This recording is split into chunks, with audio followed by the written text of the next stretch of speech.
Hi, my name's Paul. This is my entry for Adam from Equipped to Endure's competition on how to make a kit that will fit into an Altoids tin. I'm going to show you how to make a pyro kit, the contents of which you will be able to use to create a fire in any conditions. Okay, let's open it up and see what we've got inside.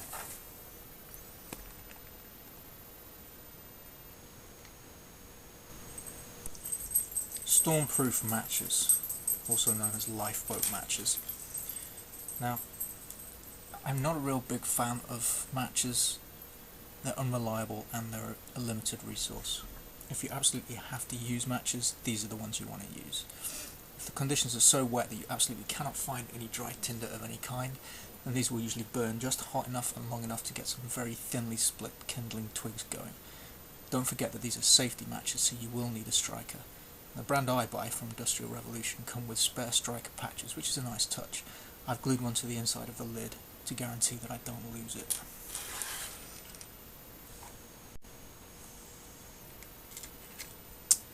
Aluminium foil.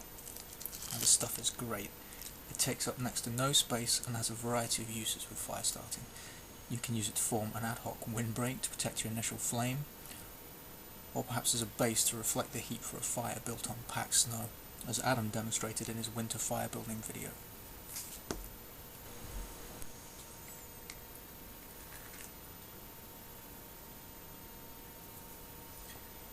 Another great addition to your pyro kit is your candle.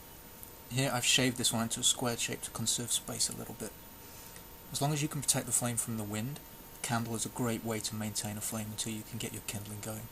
Dripping wax onto your kindling is also a great help if it's a bit damp. Now, a lot of people like to carry cotton wool balls in their pyro kits, but I prefer a good tampon. Here's some I stole from my wife. And they're very good because they contain a very large amount of cotton industrially compressed into a convenient tube shape. Just cut a piece off the end, tease it out, apply a spark, and you're good to go. I am using small pieces of cotton wool to pack everything up tightly though, just to stop the kit from rattling. That's the kind of thing that drives me crazy. Now, whilst not absolutely necessary, adding a smudge of petroleum jelly to your tinder will increase the lifetime and intensity of your flame, giving you kindling that much more chance to get going properly. You can also smear a little bit on your fuel or kindling if it's a bit damp. You can find petroleum jelly in the baby care section of most drugstores. I also found this little pill box I'm using to store the jelly at my local drugstore.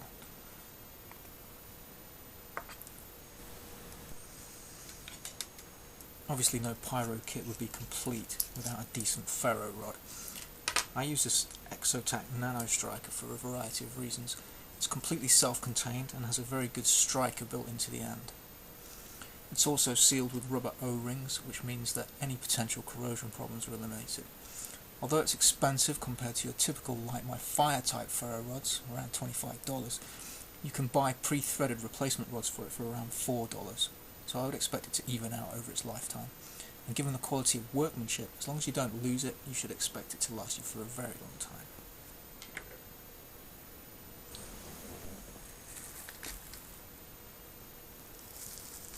Now, a must-have in any pyro kit, good char cloth. Good char cloth will ignite instantly from the smallest of sparks.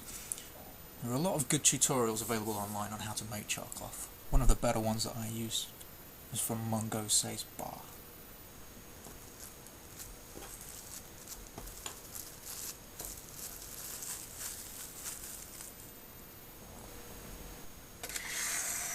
And there you have it, my Altoid Tin Pyro Kit. The only thing I would like to add to this kit is a small Fresnel lens for fire starting using the sun, but I'm not having any luck finding one small enough to fit in an Altoid tin. If anybody knows where I can get one, I'd love to hear about it. Thanks for watching, and I hope somebody out there found this useful.